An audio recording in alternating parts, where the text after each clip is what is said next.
요한복음 21장 15절부터 17절까지 말씀입니다. 그들이 조반 먹은 후에 예수께서 시몬 베드로에게 이르시되 요한의 아들 시몬아 내가 이 사람들보다 나를 더 사랑하느냐 하시니 이르되 주님 그러하나이다. 내가 주님을 사랑하는 줄 주님께서 아시나이다. 이르시되 내 어린 양을 먹이라 하시고 또 두 번째 이르시되 시몬의 요한의 아들 시몬아 내가 나를 사랑하느냐 하시니 이르되 주님 그러하나이다. 내가 주님을 사랑하는 줄 주님께서 아시나이다. 이르시되 내 양을 치라 하시고 세 번째 이르시되 요한의 아들 시몬아 내가 나를 사랑하느냐 하시니 주께서 세 번째 네가 나를 사랑하느냐 하심으로 베드로가 근심하여 이르되 주님 모든 것을 아시오매 내가 주님을 사랑하는 줄을 주님께서 아시나이다. 예수께서 이르시되 내 양을 먹이라. 아멘. 요한복음 21장은 특별히 부로게라고 해당되는 장이 21장입니다. 공관복음 대부분 예수님의 부활로 끝났지요. 그런데 요한복음 20장의 부활 이후에 21장이나 한 장을 더 붙여서 기록하게 됩니다. 특별히 사도 요한이 21장을 통해서 우리에게 무엇인가 더 말씀을 하려 한다라는 거지요.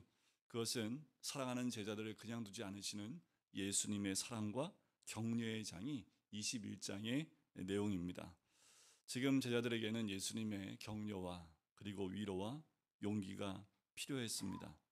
그래서 예수님은 제자들의 실수와 어리석음에도 불구하고 안타까운 마음으로 그들을 격려하고 그리고 용기를 붙들어 주시는 장, 그것이 21장이고요.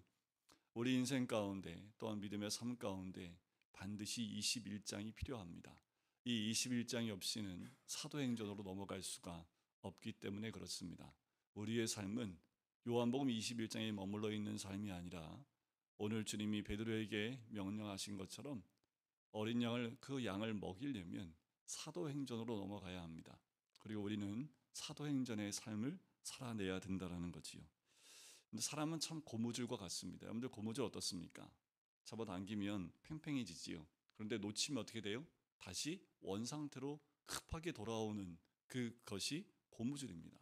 마치 우리 그리스도인이 이 고무줄과 같아요.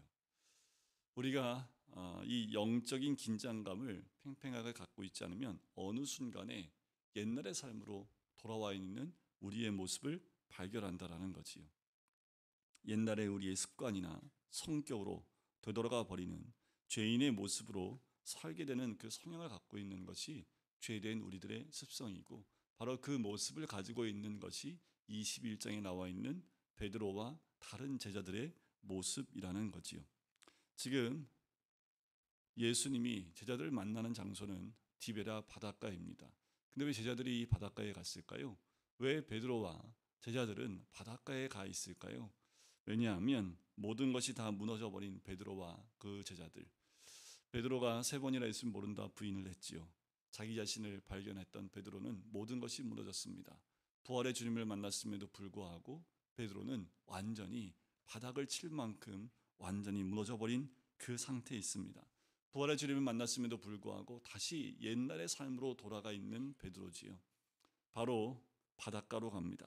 그리고 주님 만나기 전에 생업으로 갖고 있었던 그 그물을 다시 듭니다. 그리고 밤새도록 고기를 잡아요. 근데 웬걸요? 다시 그물을 던졌는데 밤새도록 단 한 마리도 잡지 못한 텅 빈 그물만 그냥 그 그물질만 하고 있는 거예요. 우리가 기억하실지 모르겠지만 예수님을 처음 베드로가 만났을 때에도 텅 빈 배에서 예수님을 만났던 누가복음 5장의 모습을 우리는 기억할 수 있습니다. 새벽녘 이제 어둑하는 것이 다 지나가고 이제 이 태양이 올라오기 전에 좀 이렇게 어두컴컴하지만 좀 약간 식별이 가능한 지금 그 새벽을 맞이하는데 이들에게는 아무것도 없습니다. 빈 그물을 그냥 건지고 있는 그 현장입니다. 텅 빈 그물, 텅 빈 마음 가운데 있는 그 바닷가가 지금 디비라 바닷가이지요. 그런데 해안가에 누군가 서 계세요. 주님이 바닷가에 서 있는데 이들은 아무도 모르지요. 빈 그물, 빈 마음에 있는 그들을 주님이 찾아오십니다. 그리고 예수님이 바닷가에서 질문하세요. 얘들아, 너희의 고기가 있느냐? 라고 질문을 하시지요. 여기서 얘들아 라는 그 말은요, 원어에 보면 파이레이아라는 단어를 씁니다. 여러 가지 헬라 말에 얘들아 라는 부르는 단어들이 많은데, 이 파이레이아라는 말은요, 엄마가 자녀를 부를 때 쓰는 말입니다. 여러분들 이렇게 아장아장 걷는 아이들 있잖아요. 아장아장 걷는 아이들을 엄마가 얘들아, 얘야 라고 부를 때 쓰는 단어가 파이데이아라는 단어예요. 여러분들 이 얘들아 라는 그 말이 이렇게 들리시면 안 돼요. 꼴 좋다. 뭐 잡은 거 있니? 그래 봐. 너희들 그러니까 안 되지. 라는 그런 예수님의 질책의 부름이 아니라는 거예요. 어떻게 보면 지금 예수님이 질책하려고 부르시는 것 같은 느낌이 들 수도 있지만, 지금 여기서는 안타까운 마음에 자녀를 부르듯 그렇게 부르고 계시는 거지요. 얘들아 뭐 잡은 거 있니? 하지만 그들은 잡은 게 없었지요. 그래서 뭐라고 대답을 합니까? 없습니다 라고 대답을 해요. 그때 주님이 뭐라고 하십니까? 그물을 배 오른편에 던지라. 그러면 그리하면 잡으리라 라고 말씀하세요. 주님은 텅 빈 배가 만선이 되는 기적을 또 허락하시지요. 텅 비어있던 배였습니다. 아무것도 건져 올릴 수 없었던 텅 빈 그물이었고 텅 빈 새벽이었는데, 그 텅 빈 자리를 주님이 가득 채워주시는 역사를 허락하셨다라는 거지요. 주님은 이와 같이 우리가 텅 비어 있을 때, 또한 아무것도 없을 때 그것을 채워주시는 하나님의 역사가 있는 줄 믿습니다. 그리고 그분이 주님이신 걸 안 베드로가 어떻게 했던가요? 오늘 본 말씀 그 앞에 7절에 보면 주님이시다라는 말을 듣고요, 베드로가 제일 먼저 했던 행동이 배에서 자기 옷을 입고 바다로 뛰어듭니다. 그리고 예수님께 헤엄쳐 오는데 그 거리가 대략 90m 정도 돼요. 거의 100m 되는 거리를 열심히 그물질할 때는 옷을 다 벗고 하다가 이제 예수입니다라는 말을 듣고 옷을 입고 바다에 뛰어드는 그 베드로, 그게 베드로의 모습입니다. 여러분들 혹시 주님이시다라는 그 말에 여러분들 우리는 어떻게 행동할까요? 이 베드로와 같이 너무나 기뻐서 바로 주님 앞에 뛰어오고 싶은 마음이 우리에게는 없을까요?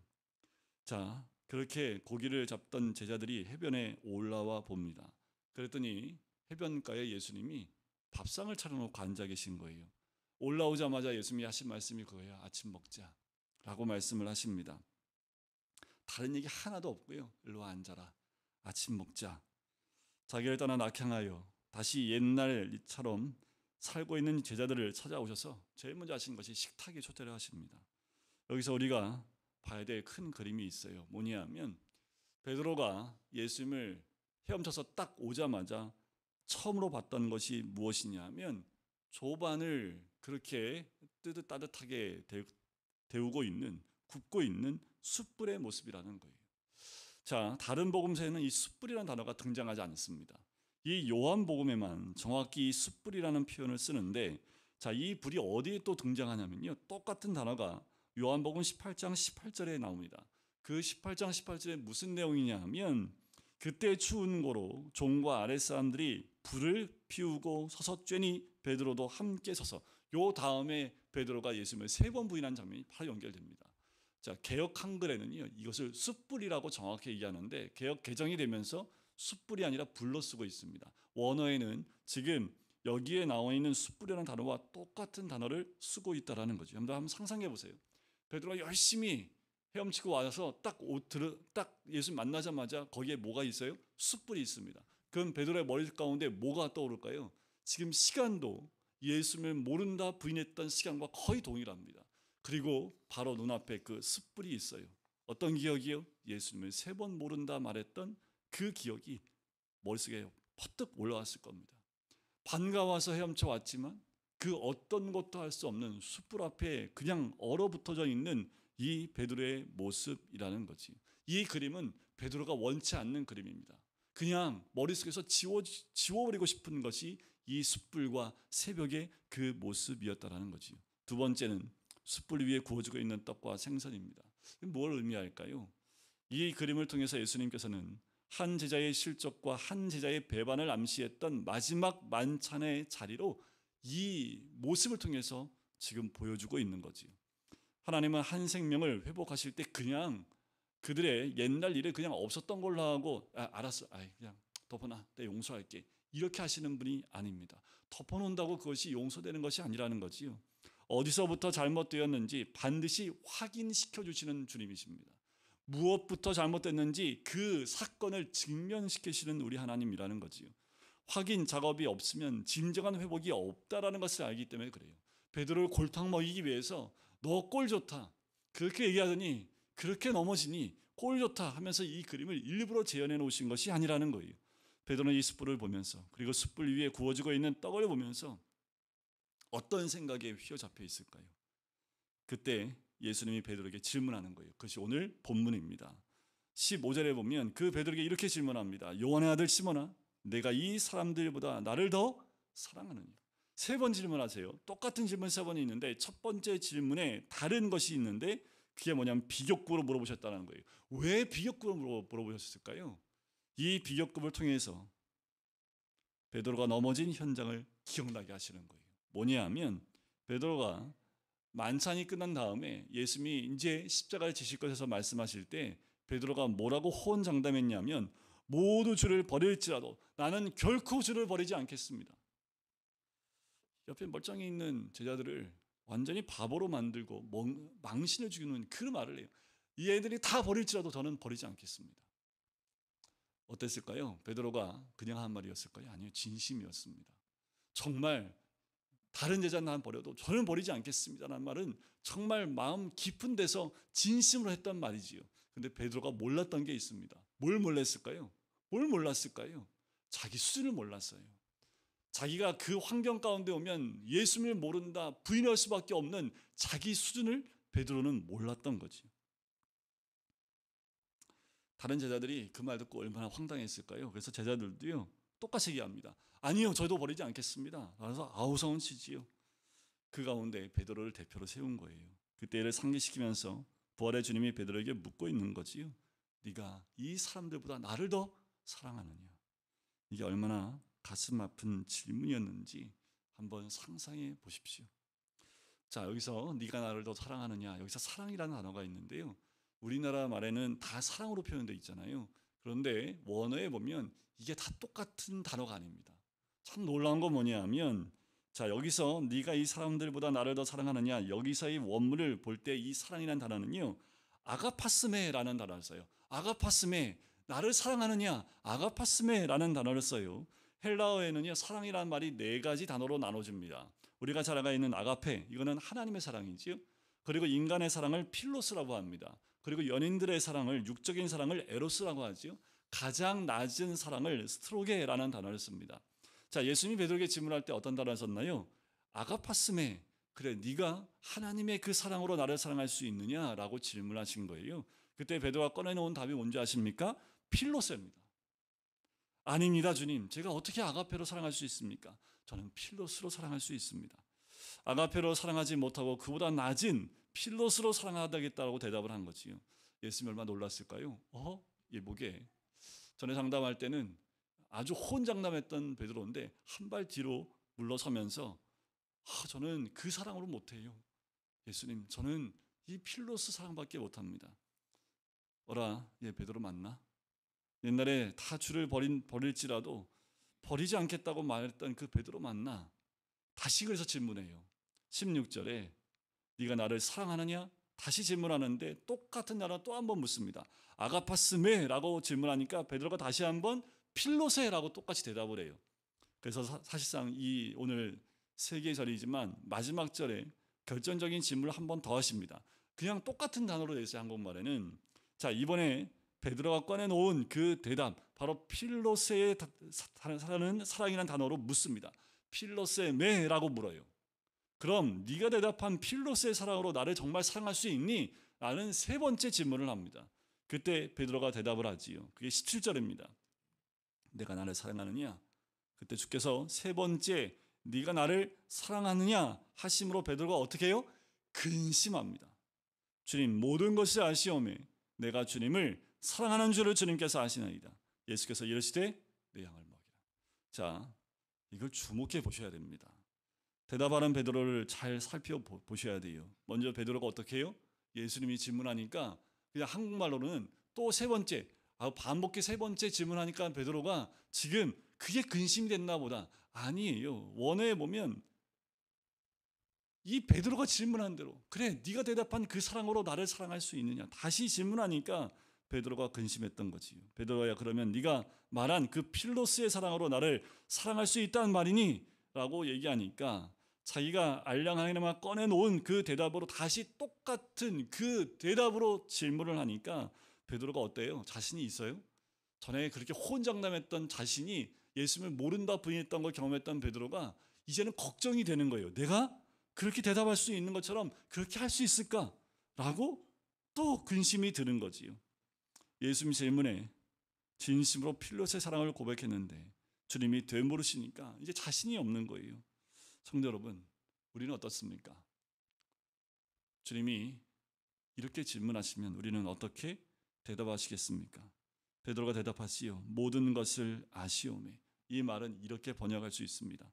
내 눈물, 내 처절함, 내 연약함, 내 못남 주님이 아시지 않습니까? 내가 무슨 짓을 했는지 주님 다 아시지 않습니까?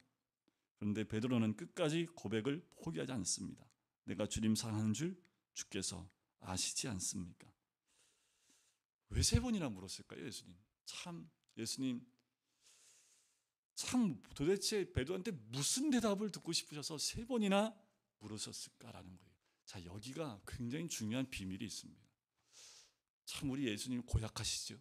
한 번만 질문해도 될 걸. 세 번이나 왜?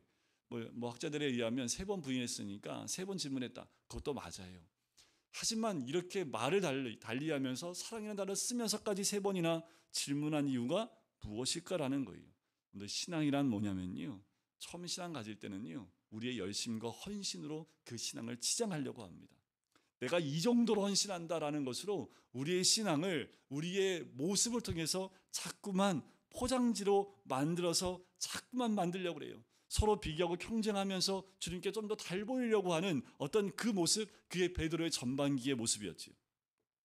그런데 주님이 베드로를 지목하면서 준엄하게 말씀하셨습니다. 너는 돌이킨 후에 내 형제를 굳게 하라. 이 말씀 기억하십니까?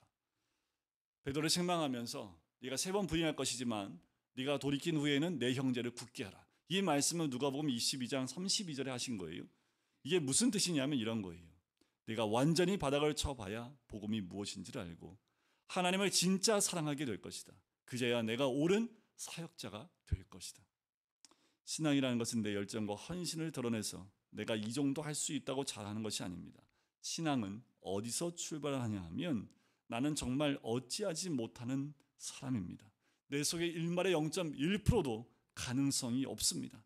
내 안에 주님이 계셔서 그분이 일하셔야만 되는 그 사람이 바로 저입니다. 이 고백이 바로 신앙의 출발이지요. 베드로가 여기서 꺼내놓은 이 사랑의 고백은 주님이 마지막까지 베드로에게 확인하고 싶었던 사랑의 정체입니다. 내 속에는 주님을 사랑할 수 있는 힘이 없다는 말이지요. 내 안에는 주님을 온전히 사랑할 수 있는 그 근거와 그 어떤 힘도 없다는 말입니다. 그러면 어떻게 사랑할 수 있을까요? 주님이 나를 얼마나 사랑했는가, 그것을 받아들이는 것이 사랑의 시작이지요. 바다까지 낙향한 제자들 찾아와서 삶의 그물을 다시 들었던 그 허탈한 새벽을 맞는 그 제자들을 위해서 조반을 준비하고 그리고 사랑을 되짚어 가시는 주님의 의도는 바로 이겁니다. 네가 나를 사랑하는 게 아니라 내가 너를 사랑하는 거다. 너 그거 아니? 이것을 확인시켜 주고 싶으신 거지요. 그리고 베드로는 내가 이제야 주님이 나를 얼마나 사랑하는지 알겠습니다. 여기서부터 시작입니다. 사랑은 여기 있으니 우리가 하나님을 사랑한 것이 아니요 하나님이 우리를 사랑한사 우리 죄를 속하기 위하여 화목제물로 그 아들을 보내셨습니다. 하나님이 세상을 이처럼 사랑하사 독생자를 주셨으니 이는 저를 믿는 자마다 멸망하지 않고 영생을 얻게 하려 하심이라. 부활한 주님을 만났음에도 불구하고 바닷가에 가서 그물질을 갖고 있는 모든 것을 내려놓은 제자들을 만나서 그에게 이제 그 사랑의 고백을 들으신 것, 내가 주님을 사랑할 수 없습니다. 그러나 주님 사랑합니다. 주님이 나를 어떻게 사랑하셨는지 제가 이제 알겠습니다. 그때야 비로소 주님이 이제 제자를 다시 회복시켜 주시면서 이런 명령을 하시지요. 그래, 내 양을 먹이라.